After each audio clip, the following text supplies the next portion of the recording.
నేను మీ అలెగ్జాండర్.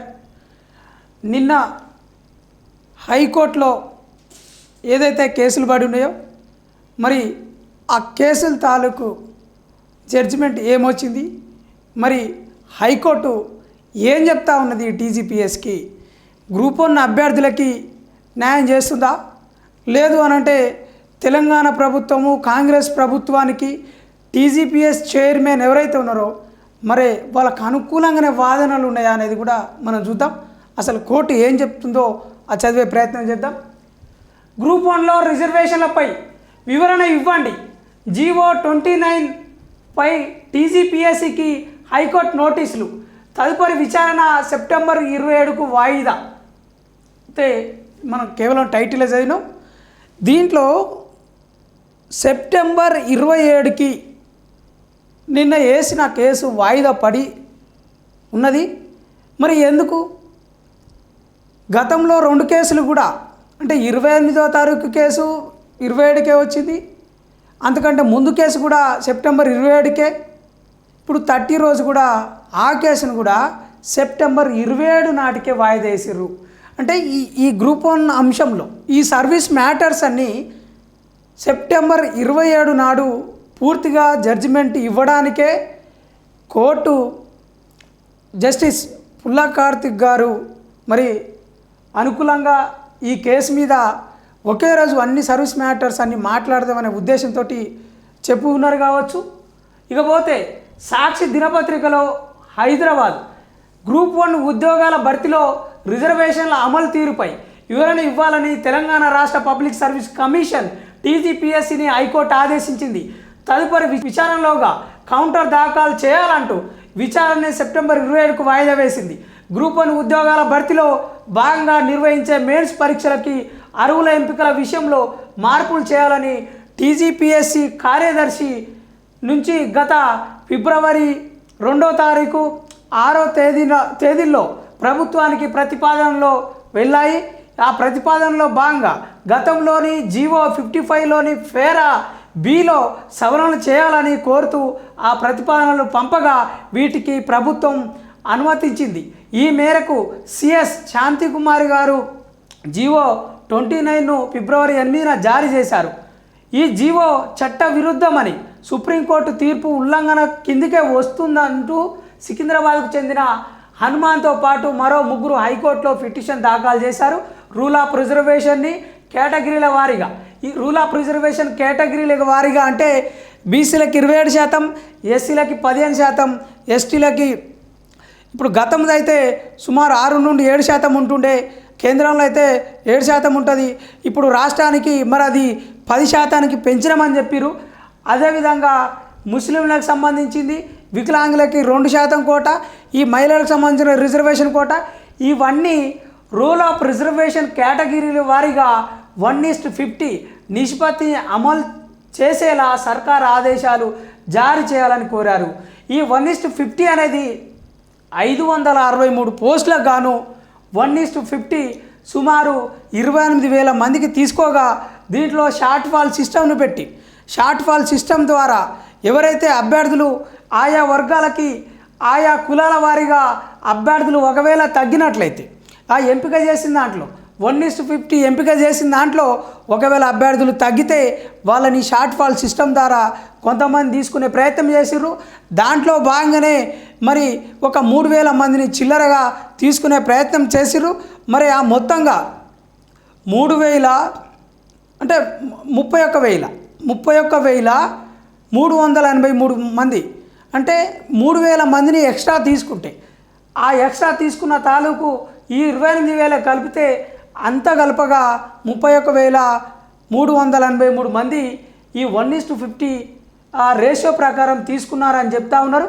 మరి role of రోస్టర్ని follow అయ్యిరా లేదా, మరి ఈ మెరిట్ ఓపెన్ మెరిట్ విధానం అని పెట్టేసి ఈ జీవో 29 ద్వారా ఎలాంటి వైలేషన్ జరిగింది, మరి షార్ట్ ఫాల్ సిస్టమ్ ద్వారా తీసుకున్న ఆ 3,000 మందిని మరి వాళ్ళు లోకల్ కింద ఉన్నారా నాన్ లోకల్ కింద ఉన్నారా, మరి ఒకవేళ జోన్ 1 జోన్ 2 మరి జోన్ 2లకి జోన్ 1 వాళ్ళు వచ్చిరా లేదు అని అంటే జోన్ 1లకి జోన్ 2 వాళ్ళు వచ్చిరా అంటే జోన్ 1 నార్త్ తెలంగాణ వస్తుంది, జోన్ 2 సౌత్ తెలంగాణ వస్తుంది. అంటే ఇక్కడ ఆదిలాబాద్ను మొదలుకొని ఇక్కడ మిడిల్ పార్ట్ వరకు, అంటే ఈ వరంగల్ పై పార్ట్ వరకు, ఈ నిజామాబాదు, ఈ వగైరా ఏవైతే జిల్లాలు ఉన్నాయో అవన్నీ నార్త్ తెలంగాణ కిందకు వస్తాయి. నిజామాబాదు, కరీంనగరు, అదేవిధంగా కరీంనగర్లో ఉన్న ఉమ్మడి జిల్లాలు, ఆదిలాబాద్లో ఉన్న ఉమ్మడి జిల్లాలని జోన్ 1 కిందకు వస్తాయి. అదేవిధంగా జోన్ 2 కిందకి అయితే ఈ హైదరాబాదు, మరి ఈ నల్లగొండ, సూర్యాపేట, యాదాద్రి, భువనగిరి, అదేవిధంగా ఈ మహబూబ్ నగర్ ఉమ్మడి జిల్లాలన్నీ కూడా హైదరాబాద్ని కలుపుకొని కూడా జోన్ 2 సౌత్ తెలంగాణ కిందకి వస్తుంది. మరి వీళ్ళు ఎవరన్నా అప్ అండ్ డౌన్ అయినరా, మరి దాన్ని ఫాలో అయ్యిరా లేదా అన్న విషయాన్ని కూడా కూలంకషంగా తెలియాల్సిన అవసరం ఉందని చెప్పేసి ఈ కేసులలో, ఈ హైకోర్టు కేసులలో ప్రధానంగా మేజర్గా వినిపిస్తున్న అంశం ఏంటంటే జీవో 29 రాంగు, మరి రూల్ ఆఫ్ రిజర్వేషన్ని పాటించిన జీవో 55ని వీళ్ళు ఫాలో కాలేదు. గత ప్రభుత్వం తీసుకొచ్చిన జీవోని ఎత్తేసి మరి ఓపెన్ మెరిట్ పెట్టి మరి అగ్రకుల పిల్లలకి, మరి ఉన్నత కులస్తుల పిల్లలకి, గ్రూప్ 1 కావచ్చు, లేదనంటే ఐఏఎస్ ఐపీఎస్ పిల్లలకి, ఎమ్మెల్యేల పిల్లలకి, మంత్రుల పిల్లలకి, అంటే వ్యాపార వర్గాల పిల్లలకి, వాళ్ళకే ఈ ఉన్నతమైన ఉద్యోగాలు ఈ గ్రూప్ 1లో ఉండే ఏవైతే ఉన్నాయో ఆర్డీఓలు కావచ్చు, డిప్యూటీ కలెక్టర్స్ కావచ్చు, అంటే మేజర్ ఆఫీసర్ ఉద్యోగాలకు సంబంధించినవి మరి ఈ 563లో మరి గత ప్రభుత్వం 503 పోస్టులు ఇస్తే దాంట్లో 60 పోస్టులు రేవంత్ రెడ్డి ప్రభుత్వం కొత్త నోటిఫికేషన్ ద్వారా కలిపింది. 60 పోస్టులు అమ్ముకున్నారని దాని తాలూకు ఇవన్నీ కేసులు పడినాయి. దానికి సంబంధించే నిన్న వేసిన కేసులో భాగంగానే దానికి సంబంధించిన జడ్జిమెంట్ ఇప్పుడు చూస్తూ ఉన్నాం. అయితే ఈ పిటిషన్పై న్యాయమూర్తి జస్టిస్ ఖాజా శరత్ గారు గురువారం విచారణ చేపట్టారు. పిటిషనర్ల తరపు సీనియర్ న్యాయవాది గిరిధర్ రావు వాదనలు వినిపించారు. జీవో 29 చట్టవిరుద్ధం, గ్రూప్ 1 మెయిన్స్కు ఎంపిక జాబితా 1:50 నిష్పత్తిలో రూల్ ఆఫ్ రిజర్వేషన్ సరిపోయేలా ఉండాలి, జీవో 55 అదే చెప్తుంది. అయితే దీన్ని సవరిస్తూ తెచ్చిన జీవో 29 ప్రకారం తొలుత మెరిట్ జాబితా నుంచి 1:50 నిష్పత్తిలో అభ్యర్థులను ఎంపిక చేసి ఆ తర్వాత రిజర్వేషన్ల వారీగా తీసుకున్నారు అని చెప్పేసి సారాంశం చెప్తా ఉన్నది. ఏదేమైనప్పటికీ అంటే ఈ ప్రసిద్ధమైన తీర్పు, ఈ ప్రతిష్టాత్మకమైన నిన్నటి తీర్పులో ఏం చెప్తా ఉన్నది హైకోర్టు అని అంటే, మీరు తీసుకొచ్చిన జీవో 29 ఏదైతే ఉందో ముమ్మాటికి దాంట్లో అవకతవకలు జరిగినాయి అని చెప్పేసి పిటిషన్ తరపు న్యాయవాది దాన్ని వాదించిండు. గతంలో వచ్చిన జీవో 55, గత ప్రభుత్వం తీసుకొచ్చిన జీవో 55 ఏదైతే ఉందో దాని ప్రకారం ఇస్తే రూల్ ఆఫ్ రిజర్వేషన్స్ ప్రకారం ఎస్సీ, ఎస్టీ, బీసీ, మైనార్టీ అభ్యర్థులకి, నిరుద్యోగులకి న్యాయం చేకూరే విధంగా ఉంది. మరి దీంట్లో ఈ అభ్యర్థులు నష్టపోవడానికి ఎక్కువ ఆస్కారం ఉన్నది అని చెప్పేసి ఈ యొక్క హైకోర్టు తీర్పు చెప్తా ఉన్నది. మరి ఈ జీవో 29 మీద టీజీపీఎస్సీకి హైకోర్టు ఓ రకంగా మొట్టికాయలే వేసింది. మరి ఈ తీర్పును కూడా పూర్తిగా కూలంకషంగా పూర్తి జడ్జిమెంట్ రావడానికి సెప్టెంబర్ 27కి వాయిదా వేసింది. వీటికి సంబంధించిన ఏవైతే గ్రూప్ 1, గ్రూప్ 2 ఏదైతే ఈ ఉద్యోగాలు ఉన్నాయో ఈ వేకెన్సీకి సంబంధించి కూడా తర్జన భర్జన ఉన్నాయి. మరి ఏదేమైనప్పటికీ ఒక ఆశాజనకంగా మరి గ్రూప్ 1 అభ్యర్థులకి కొంచెం ఆశలు చిగురించే విధంగా మరి హైకోర్టు స్పందించింది. మరి 27వ తారీఖు, సెప్టెంబర్ 27వ తారీఖు మరి ఏ విధంగా జడ్జిమెంట్ రాబోతూ ఉంది, మరి న్యాయవాది గిరిధర్ రావు గారి వాదనలు విన్న హైకోర్టు మరి ఈ నిరుద్యోగులకి న్యాయం చేస్తుందా లేదు అని అంటే ప్రభుత్వం తరపు న్యాయవాది ఎవరైతే ఉన్నారో మరి టీజీపీఎస్కి సంబంధించి మరి అటు న్యాయం ఉంటుందా, మరి ఈ యొక్క నిరుద్యోగులకి, ఈ 30 లక్షల నిరుద్యోగులకి న్యాయం జరుగుతుందా అన్యాయం జరుగుతుందా అన్న విషయం కూడా సెప్టెంబర్ 27వ తారీఖు వరకు కూడా వేచి చూడాలి. నిన్న వచ్చిన జడ్జిమెంట్ మీద మరి వివిధ దినపత్రికలలో నిన్ననే వేసిర్రు. మరి గతంలో రాష్ట్రంలో ఉన్న తెలుగు మీడియా కావచ్చు, తెలుగు వార్తాపత్రికలు ఎందుకు పట్టించుకోలేదు? ఈనాడు కావచ్చు, ఆంధ్రజ్యోతి కావచ్చు, మిగతా వగైరా ఏవైతే ఉన్నాయో మెయిన్ స్ట్రీమ్ వార్తా పేపర్లు మెయిన్ స్ట్రీమ్ మీడియా ఛానల్స్ పట్టించుకోలేదు. నిరుద్యోగుల గోడు వినడం లేదు. వాళ్ళ భవిష్యత్తు మరి ఎందుకు కాల రాస్తున్న ఈ టీజీపీఎస్ మీద, మరి ఈ ప్రభుత్వ నాయకుల మీద, అంటే ఈ ప్రభుత్వాన్ని నడిపించే పెద్దల మీద, ఈ రాజకీయ నాయకులని మరి ఎందుకని వాళ్ళు చేస్తున్న తప్పుల తడక మీద, ఆ కుట్రల మీద, మోసాలని ఎందుకు నిరుద్యోగుల యొక్క గోసలని గోడుని మరి ఈ మీడియా ఎందుకు పట్టించుకోవడం లేదు?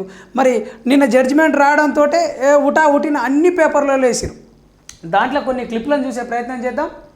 ఇక గ్రూప్ 1 పోస్టులో రిజర్వేషన్ ఎలా అమలు చేస్తారు, టీజీపీఎస్సీకి హైకోర్టు నోటీసులు, హైదరాబాద్ వెలుగు. ఇంకా వెలుగు ఆల్మోస్ట్ కాంగ్రెస్కి వెనక మిర్రర్ లెక్క ఒక వెన్నుదండుగా ఉంటూ వాళ్ళకి సంబంధించిన వార్తలు రాస్తూ ఉంది. మరి అట్లా చేయకుండా నిరుద్యోగుల యొక్క వాళ్ళ బాధలు గాథలు వాళ్ళ కన్నీళ్ళను కూడా మీరు ఒకసారి ఆలకించాలి. వాళ్ళకి సంబంధించి కూడా వార్తలు రాయాలని చెప్పేసి మేము స్పెషల్గా కోరుతా ఉన్నాం. మరి గ్రూప్ 1 పోస్టుల భర్తీలో రిజర్వేషన్లు నిబంధనల ప్రకారం అమలు చేయకపోవడంపై టీజీపీఎస్సీకి ప్రభుత్వానికి గురువారం హైకోర్టు నోటీసులు జారీ చేసింది. పూర్తి వివరాలతో కౌంటర్ దాఖలు చేయాలని ఆదేశిస్తూ విచారణ సెప్టెంబర్ 27కి తేదీకి వాయిదా వేసింది. గ్రూప్ 1 పోస్టుల భర్తీకి సంబంధించి జీవో 55 సవరణ తీసుకువస్తూ జారీ చేసిన జీవో 29ని సవాల్ చేస్తూ సికింద్రాబాద్కు చెందిన ఎం హనుమాన్ మరో 3 హైకోర్టులు పిటిషన్ దాఖలు చేశారు. దీనిపై జస్టిస్ కె శరత్ గురువారం విచారణ చేపట్టారు. పిటిషన్ తరపు న్యాయవాది వాదనలు వినిపిస్తూ గ్రూప్ 1 మెయిన్స్కి 1:50 నిష్పత్తిలో అభ్యర్థుల ఎంపికకు సంబంధించిన రూల్ ఆఫ్ రిజర్వేషన్ పాటించలేదని టీజీపీఎస్సీ 563 పోస్టులకి నోటిఫికేషన్ జారీ చేసిందన్నారు. ఇందులో జనరల్ పోస్టులు 209 ఉంటే ఈడబ్ల్యూఎస్ దాంట్లో 49 పోస్టులు ఉన్నాయి. అంటే ఎకనామికల్లీ వీకర్ సెక్షన్స్ ఉన్నారు, వాళ్ళకి సంబంధించి 49 పోస్టులు ఉన్నాయి. బీసీఏ సంబంధించి 44 పోస్టులు ఉన్నాయి. అదేవిధంగా బీసీబీకి సంబంధించి 37 పోస్టులు ఉన్నాయి. బీసీసీ కేటగిరీలో 13 పోస్టులు ఉన్నాయి. బీసీసీ దాంట్లో డి అంటే బీసీలలో డి కేటగిరీలో 22 పోస్టులు ఉన్నాయి. బీసీఈలో 16 పోస్టులు ఉన్నాయి. అదేవిధంగా ఎస్సీకి సంబంధించి 59 కులాలకు సంబంధించి 39 పోస్టులు ఉన్నాయి. మరి ఎస్టీ కేటగిరీకి సంబంధించి 52 పోస్టులు ఉన్నాయి. క్రీడాకారులవి 4 పోస్టులు ఉన్నాయి. దివ్యాంగులవి 24 పోస్టులు ఉన్నాయి. మరి ప్రతి కేటగిరీలో 1:50 నిష్పత్తిలో అభ్యర్థులను ఎంపిక చేయడంలో టీజీపీఎస్సీ నిబంధనని పాటించలేదు. ఇది సుప్రీంకోర్టు తీర్పులోకి విరుద్ధం అని చెప్పేసి తెలిపారు. అంటే పూర్తిగా ఏం చెప్తా ఉన్నది హైకోర్టు అంటే ఈ రూల్ ఆఫ్ రిజర్వేషన్స్ పాటించలేదు. భారత రాజ్యాంగం బాబాసాహెబ్ అంబేద్కర్ ఏదైతే కల్పించిండో ఈ సామాజిక రిజర్వేషన్లని, ఈ దామాషా ప్రకారం ఆయా కులాలు, ఆయా వర్గాలు, వెనుకబడిన వర్గాలు, మైనార్టీ వర్గాలు, ఈ దళిత భోజన వర్గాలకు సంబంధించిన చట్టబద్ధంగా రాజ్యాంగబద్ధంగా కల్పించిన ఏవైతే హక్కులు ఉన్నాయో ఆ రిజర్వేషన్స్ మొత్తం కాలరాశిరు జీవో 29 ద్వారా అని చెప్పేసి ఈ హైకోర్టుకు సంబంధించిన నిన్నటి తీర్పు చెప్పకనే చెప్తా ఉన్నది. ఇగో దాని తాలూకే వివిధ న్యూస్ పేపర్లలో మరి ఇట్లా న్యూస్ వచ్చింది. ఈవెన్ నేషనల్ మీడియా నుండి, ఈ ఇంగ్లీష్ మీడియా నుండి కూడా న్యూస్ రావడం జరిగింది. Group 1 aspirants move high court against the GO 29 అని చెప్పేసి మనం ఇక్కడ చూడొచ్చు. ఇక ఇది టైమ్స్ ఆఫ్ ఇండియా నుండి మనకు వచ్చింది. సాగర్ కుమార్ మూతా అనేటైన దీనిలో మనకు రాయడం జరిగింది. High court notice to TGPSC on quota method in group 1 recruitment అని చెప్పేసి మనం ఇక్కడ చూడొచ్చు. అయితే పిటిషనర్స్ ప్లీ అంటే పిటిషనర్స్ తాలూకు ఈ యొక్క ఫిర్యాదు ఎవరు చేసిరో ఆ ఫిర్యాదుదారుల ప్లీ అంటే వాళ్ళ మనవి ఏంది? Plea raises apprehensions about shortfall method. ఆ senior counsel says authorities not following rule of reservations. Shortfall method for calling reserved categories will cause more harm to them, he says.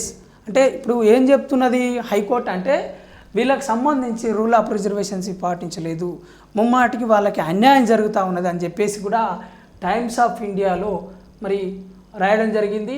చూస్తూనే ఉండండి N9 media.